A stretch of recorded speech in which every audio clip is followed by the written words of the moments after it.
මේවා කියනවා. sorry. ප්‍රේෂණය කළ දෘಢ බදුලක් තුලට, ඒ කියන්නේ භාජනයක් තියෙනවා ප්‍රේෂණය කරලා කියන්නේ සීල් කරලා. හරිද? ප්‍රේෂණය කරපු දෘಢ බදුන තුලට A වායුව සහ D වායුව මිශ්‍රණයක් T උෂ්ණත්වයේ එකතු කරනවලු. A ගෑස් එකයි, ඒ වගේම D ගෑස් එකයි. හරිද? මෙම උෂ්ණත්වයේදී A හා D යන දෙකම පහත දී ඇති මූලික ප්‍රතික්‍රියාව වියෝජනය වේ කියන මූලික ප්‍රතික්‍රියා දෙකක් දීලා තියෙනවා මූලික. හරිද? තා වැදගත් වචනය මූලික. මූලික ප්‍රතික්‍රියා. චාලක වල වැදගත් වචනයක්. හරිද? ප්‍රතික්‍රියා දෙකක් දාමු. ප්‍රතික්‍රියා එකක් දෙකක් A හැදෙනවා B ගෑස් එකයි තුනක් C ගෑස්. මේකේ ශීඝ්‍රතාවය හේතුව දීලා තියෙනවා වලට K එකයි. හරිද? ඊට පස්සේ දෙවෙනි ප්‍රතික්‍රියාව දීලා තියෙනවා D ගෑස් එක. එයාගෙන් හැදෙනවා B ගෑස් එක ධන දෙකක් C ගෑස් එක. අර මේ ශීඝ්‍රතාවය ගැන දීලා නැහැ. දැන් තේරුම් ගන්න ඕන ශීඝ්‍රතාවයටයක් දෙනවා කියන්නේ අනිවාර්යයෙන් මේ අදාළ ප්‍රතික්‍රියාවල ශීඝ්‍රතා සමීකරණය ලියන්න වෙනවා. වෙනවා අනිවාර්යයෙන්. නැත්නම් මෙයාට ලියන්න වෙනවද? මේක දීලා නැහැ නේ. ඒක ලියන්න. අපි ගන්නවා මේ පදුනේ ආරම්භක පීඩනය. මෙන්න මේක ඇතුලේ ආරම්භක පීඩනය පීරු. හරිද? ආරම්භ පීඩනය මම පොඩ්ඩක් මේ දෙවෙනි ප්‍රතික්‍රියාව පොඩ්ඩක් යටින් ලියා ගන්න. ගාන හදන්න දේසි වෙන්න. yes yes දෙකක් C. අපිට කියනවා මේ බදුනේ ආරම්භක පීඩනය පීරු. හරිද? ඊට පස්සේ මේ ප්‍රතික්‍රියාවකද ඒ කියන්නේ A හා D සම්පූර්ණයෙන්ම වියෝජනය වෙලා. ඒ කියන සම්පූර්ණ වියෝජනය වගේ B හා C බවට පත් වෙනවනේ. B හා C බවට පත් වෙනවනේ. B හා C බවට පත් වුණාට පස්සේ මේ පීඩනය 2.7 P දක්වා වෙනස් වෙනවා. මෙම උෂ්ණත්වයේදී A ගෑස්ගේ වියෝජනයේ ආරම්භක ශීඝ්‍රතාව නේ. ඒ කියන්නේ අනිවාර්යයෙන්ම ශීඝ්‍රතාවයේ දාන්න වෙනවා මෙයාගේ ආරම්භක ඒට දාන්න වෙනවා. හරිද? ඒක තමයි අහන්නේ. ශීඝ්‍රතාව තමයි එනවා. හරි. දැන් වැඩි කරමු. ඔන්න වැඩි කරමු. හරි. මේකේ තමයි PV සමාන NRT ගන්න ඕනේ. මෙතන ඔන්න කලන්දර වෙනස් වෙනවා. දැන් හරිද? R නියතයි. T නියතයි ලෝනේ. උෂ්ණත්වය නියතයි. දැන් මේක ඇතුලේ කුඩ භාජනයක් කියනවා කියන්නේ පරිමාව වෙනස් වෙන්නේ පරිමාවක් නියතයි. ඔන්න මෙතන ඔන්න අලුත් කතන්දරයක් එනවා. පීඩනය මූල ගානට අනුකූලයි. අපිට කලින් ප්‍රශ්නේ ආවේ පරිමාව මූල ගානට. දැන් මේකේ තියෙන විශේෂත්වය තමයි මූල ගාන වෙනස් වෙන්නේ කෙසේද? පීඩනත් එසේ වෙනස්. ඒ කියන්නේ ස්ටොයිකියෝමිතිය අනුව අපි සාමාන්‍ය මූල ගාන වැඩ කරනවා වගේ නේ පීඩනයක් දාගෙන යනවා. හරිද? දාගෙන යනවා අපි. මුලින්ම දාමු ආරම්භක පීඩන. ආරම්භක පීඩන. මේ දෙකේම දාමු ආරම්භක පීඩන. A සහ D කියන වියෝජනය වෙන්න කලින් පීඩන බලමු. හරි අපිට කියනවා වියෝජනය වෙන්න කලින් පද්ධතියේ මුළු පීඩනය P. එතකොට මේ වියෝජනය වෙන්න නැත්නම් මේ B හා C මේ ඊතරේ දකුණු පැත්තට ඵල හැදෙන්න කලින් පීඩනය P කියන්නේ මේ පීඩනය P කියන එක ඇති කරන්නේ A හා D එකතු වෙලානේ. එහෙනම් මේ දෙන්නගෙම එකතුව තමයි P කියන්නේ. හැබැයි අපි දන්නවද ඒ දෙන්න වෙන වෙනම? දන්නේ නැහැ. ඒකින් අපිට මේක සුළු කරගන්න දාගන්න වෙනවා අකුරක්. හරිද? එතරම්දී මට A සම්බන්ධව හොයන්න දෙන්නේ නම් ඒට අකුරක් දාගන්නවා.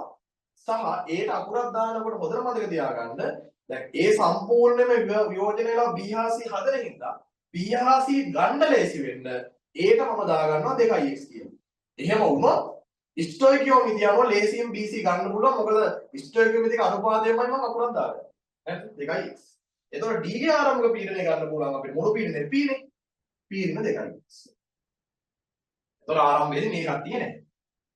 හරි. දැන් දාන්න අවසාන පීඩනය. අවසාන පීඩනය. මෙතනත් අවසාන පීඩනය අපි හොයමු.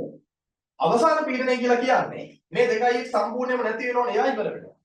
ඒ 2x ගේ b දැන් දෙකට 1 එතකොට 2x වියෝජනය වුණා නම් මෙයා x යනවා.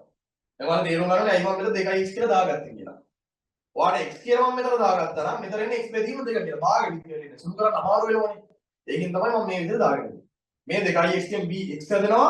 එතකොට a ගේ 2x වලින් 2ට 3 හින්දා c එකේලා 3x හැදෙනවා. ඒ විදිහට. මෙතන d ප්‍රතික්‍රියාව ඔක්කොම ඉවර වෙනවනේ. d ඉවර වෙනවා.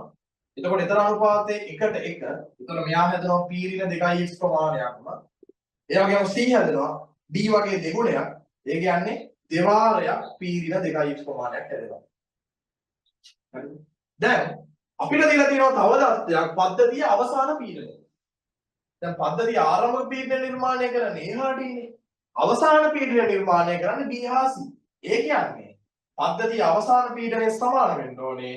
මෙන්න මෙතන ඉන්න B ගේ සහ C ගේ පීඩන වල එකතු වෙයි. මෙතන ඉන්න B හා C ගේ පීඩන වල එකතු වෙනවා. ඒ කියන්නේ මෙන්න මේ අගයන් හතර එකතුවට.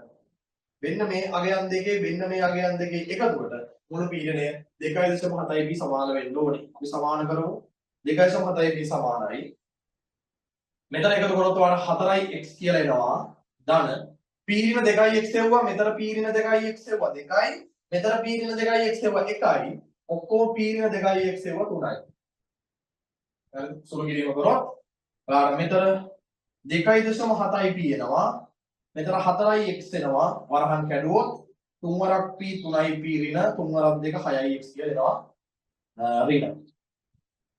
හරි ඊට පස්සේ මේ 4ix 6ix ඍණ 2ix මම ඍණ 2ix මේ පැත්තට දාගෙන 2ix ගන්නම් 2ix කියලා කියන්නේ එතකොට මේ 3ip ඍණ 2.7යි මේ ඍණ වෙනවානේ එතකොට වාඩි නම් 0.3ip කියලා 2ix එතන x හොයන්න ඕනේ නැහැ මොකද අපිට දැනගන්න ඕනේ a පිළිබඳවනේ මම a ගත්තේ 2ix නේ එහෙනම් 2ix කෙලින්ම 0.3යි හරි දැන් වැඩි ඉවරයි අන්තිමට කියන්නේ හරි අන්තිමටදී අපෙන් අහන්නේ මොකද්ද දැන් අපෙන් අහන්නේ මෙම උෂ්ණත්වයේදී එහි වියෝජනයේ ආරම්භක ශීඝ්‍රතාව.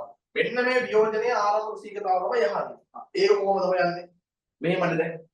ශීඝ්‍රතාව නිමේ දාන්න ඕනේ. ශීඝ්‍රතාව නිමේ කොහොමද කියන්නේ? ශීඝ්‍රතාව R නම් ශීඝ්‍රතාව නියතයේ වාරය අනු අදාළ ප්‍රතික්‍රියාවේ සාන්ද්‍රණයේ මූලික ප්‍රතික්‍රියාවක් ගන්න මූලික ප්‍රතික්‍රියාව කියන වචනේ අපි අදහස ගත්තා නැත්නම් ඒකෙන් ගන්න පුළුවන් දේ ගන්න පුළුවන්. ප්‍රතික්‍රියාවක් මූලික වෙනවා කියන්නේ මෙන්න මේ අදාළ ප්‍රතික්‍රියාවේ ස්ටොයිකියෝමෙත්‍රික සංගුණකය ශීඝ්‍රතා නියමය ලියනකොට අදාළ ප්‍රතික්‍රියාවේ පෙළ විදිහට ගන්න පුළුවන්. පෙළ සහ ස්ටොයිකියෝමෙත්‍රික සංගුණක සමාන වෙනවා. ඒ කියන්නේ පෙළක් දෙකයි. දැන් ආදේශ කරන්න තියෙන්නේ අපිට R හොයන්න තියෙන R සමානයි ශීඝ්‍රතා නියතය අපිට K1 කියලා දීලා තියෙනවා K1. ඒ ගෑස්ගේ සාන්ද්‍රණය අපි මේ හෙව්වේ ඒ ගෑස්ගේ පීඩනය 2x කියලා කියන්නේ මේ පීඩනය. අපිට ඕනේ සාන්ද්‍රණය. හරි දැන් කොහොමද පීඩනය සාන්ද්‍රණයක් කරන්නේ? ඒක මම මේ හරිය පොඩ්ඩක් ලියන්නම්. පීඩනයක් කොහොමද සාන්ද්‍රණයක් කරන්නේ? මෙහෙම පීඩනයක් සාන්ද්‍රණයක් කරන්නේ. අපි දන්නවා PV සමානයි nRT. ඒ වගේම මම P උක්ත කරොත් V මේ පැත්තට ගියොත් n බෙදීම V කියන්නේ සාන්ද්‍රණය CRT. එහෙනම් සාන්ද්‍රණය කියන්නේ පීඩනය බෙදීම RT. ඒ කියන්නේ මොකක් හරි පීඩනයක් RT කියෙන් බෙදුවොත් එයා සාන්ද්‍රණයක් කරන්න පුළුවන්. හරි. එහෙනම් අපිට ඒකේ සාන්ද්‍රණය එන්න ඕනේ.